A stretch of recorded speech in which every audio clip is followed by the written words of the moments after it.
Pada bulan Juni 2023, CSIS mengeluarkan sebuah penelitian dengan judul Pemilih Muda, Persepsi Korupsi dan Pemilu 2024. Penelitian ini dilakukan untuk membaca persepsi korupsi Indonesia di mata masyarakat. Data utama laporan berasal dari survei opini publik yang dilakukan CSIS kepada 1.200 responden berusia 17-39 tahun.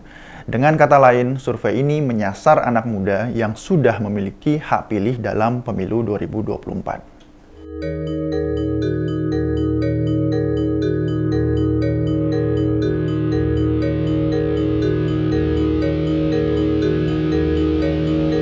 Itu terkait dengan karakteristik responden survei CSIS. Jadi ini kan survei yang menyasar anak-anak muda usia 17-39 tahun. Mereka ini kan kelompok mayoritas ya dalam pemilu nanti, jumlahnya kira-kira 60% dari total pemilih. Nah, banyak di antara responden ini yang sebetulnya tidak mengalami secara langsung atau tidak punya bayangan yang utuh terkait tingkat korupsi di era Orde Baru dulu. Mereka ini hidup dan mengikuti perkembangan politik di Indonesia kan di era reformasi. Dan di tahun-tahun kemarin kita tahu pemberantasan korupsi Indonesia itu relatif lebih baik ya dibandingkan sekarang. Memang tidak sempurna, tapi paling tidak masyarakat melihat banyak pejabat-pejabat utama seperti misalnya menteri, gubernur, kemudian anggota DPR yang itu ditangkap dan dijebloskan ke penjara.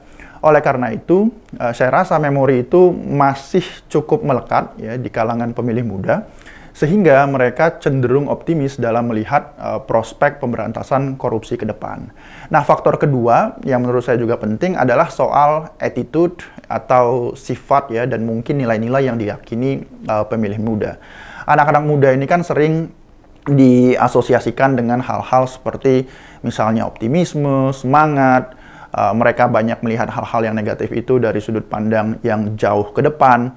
Dan saya rasa mereka, karena memang masa depannya itu masih panjang, usianya juga masih panjang, mereka ini punya tingkat keyakinan yang lebih tinggi dibandingkan, katakanlah generasi yang lebih tua terkait dengan nasib Indonesia ke depan, ya. Termasuk dalam hal ini, keyakinan akan pemberantasan korupsi di Indonesia yang lebih baik.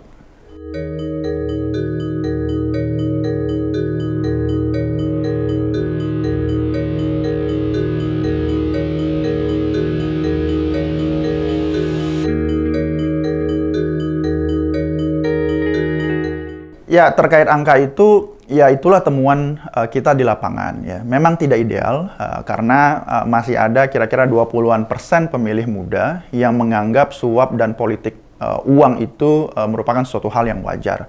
Salah satu alasannya mungkin karena masyarakat melihat langsung betapa merajalelanya praktik-praktik money politics dalam kampanye.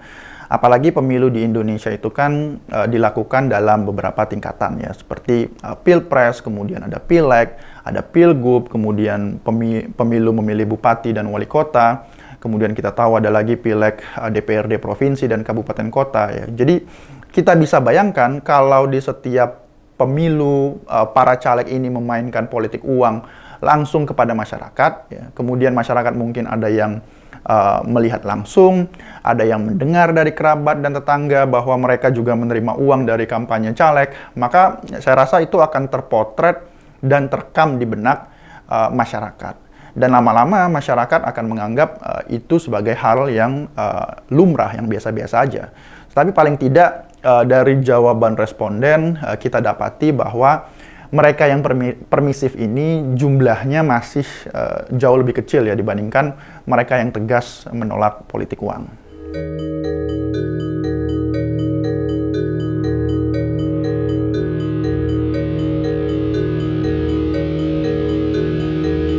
Ya, dalam laporan survei itu kami memang menguji ya dengan melakukan cross tabulasi terkait dua variabel. Yang nomor satu itu persepsi korupsi, kemudian yang kedua adalah soal pilihan capres. Jadi kami ingin mengetahui mereka yang mengatakan tingkat korupsi tinggi cenderung memilih siapa, kemudian yang mengatakan tingkat korupsi rendah juga siapa pilihan capresnya. Dan hasilnya kami tidak menemukan adanya perbedaan yang signifikan terkait pilihan capres ya dalam hubungannya dengan persepsi korupsi ini. Jadi baik Prabowo, Ganjar, Anies itu sebetulnya relatif berbagi dukungan yang sama terkait persepsi korupsi di mata anak-anak muda. Nah, ini berarti pemilih itu tidak menaruh harapan pada salah satu calon yang mereka yakini akan lebih membawa perubahan pada pemberantasan korupsi. Tetapi boleh dibilang masyarakat itu menaruh harapan tinggi kepada siapapun capres yang nantinya terpilih ya untuk betul-betul serius mengatasi persoalan korupsi ini agar korupsi kita ini setidaknya tidak menjadi semakin memburuk seperti yang kita lihat hari ini.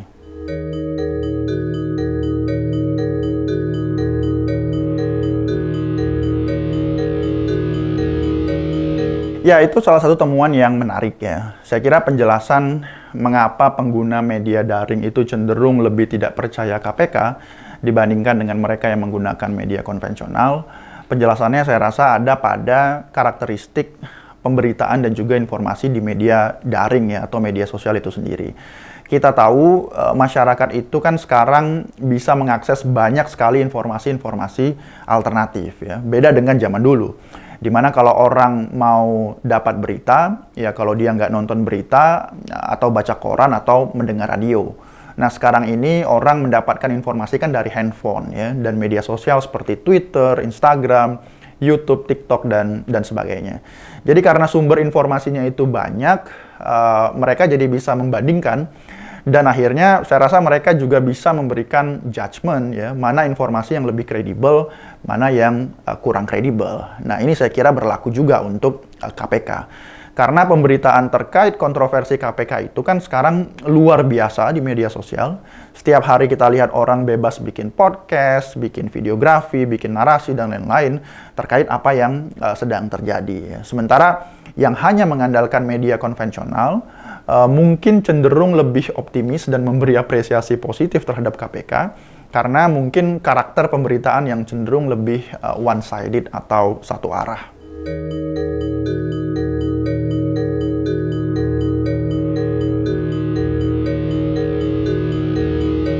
Ya, saya rasa sekali lagi jawabannya terkait dengan sumber informasi yang kaya di media sosial ya. Ada yang mengatakan kan makin banyak banjir informasi seperti sekarang ini, orang akan makin bingung atau makin tidak percaya.